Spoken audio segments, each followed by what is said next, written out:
Like and subscribe and click the bell icon to get new video updates. Why the Andrews government may not be praying for an Albanese win. April 8, 2022, 5.00 Save login, register or subscribe to save articles for later.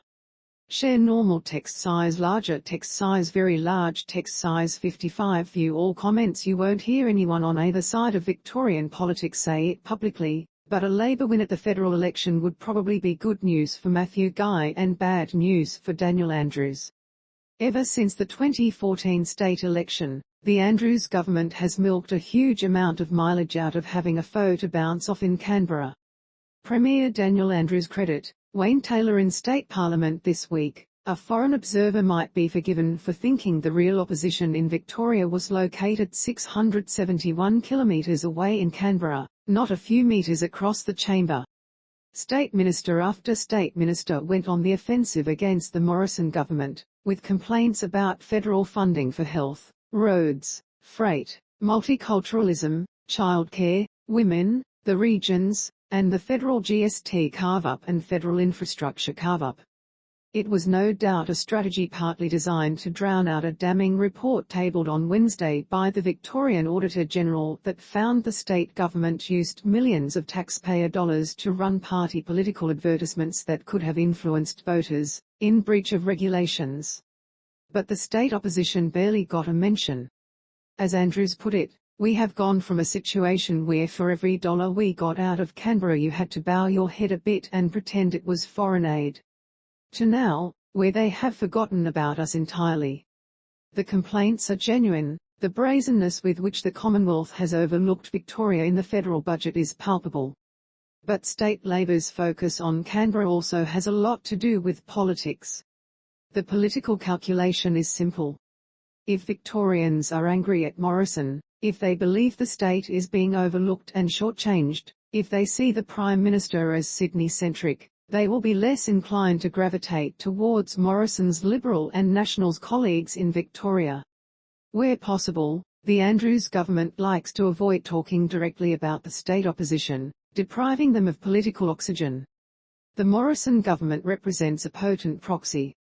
Prime Minister Scott Morrison and opposition leader Anthony Albanese credit Alex Ellinghausen. What happens if the polls are right and Anthony Albanese wins?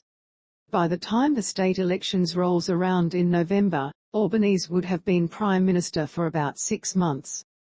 Andrews would no longer have an adversary to rail against in Canberra, at least not to the same extent as now. It is quite possible that by November any gloss will have worn off a hypothetical Albanese government, particularly with the federal budget in similarly parlous state to the Victorian budget. Nor does it look like an Albanese government would be tripping over itself to hand out cash to Victoria. For example, Morrison's special GST deal sending Western Australia billions of dollars extra at the expense of taxpayers and eastern states will remain in place whichever side wins. On Tuesday, Shadow Treasurer Jim Chalmers told the National Press Club that federal Labor would not be unwinding the existing carve-up, despite claims from Victoria it is grossly unfair. "We don't intend to reopen that deal that's been done," Chalmers said. Andrews has what might be described as a solid working relationship with Albanese. The two men first became acquainted many years ago, when Andrews was working as a staffer to Albanese's former political ally, Alan Griffin. But talk to Labor insiders and they'll tell you Andrews is quite prepared to fight or work constructively with either side if it means getting what he wants for the state. For Andrews, it is a point of pride that has not infrequently rankled federal Labor colleagues. The federal-state carve-up of health funding is another area that could lead to tensions. The state government is demanding a 50-50 funding split, as opposed to the current carve-up which sees the states shouldering 55%. As one senior government source put it, 50-50 funding will be prosecuted just as hard no matter who wins, and an Albanese government shouldn't expect a red carpet in Victoria unless they're bringing cash. Even so, prosecuting the argument on health funding against a federal Labor government would be a more delicate business for the Andrews government. The latest Resolve Political Monitor, published in The Age this week, suggests the state opposition could finally be gaining some momentum. Labour's primary support has fallen 4 points to 37%, while the coalition's primary vote edged up to 33%, from 31% in the last poll. It's early days, but what is clear is Scott Morrison is no friend to the Victorian Liberals. Campaign.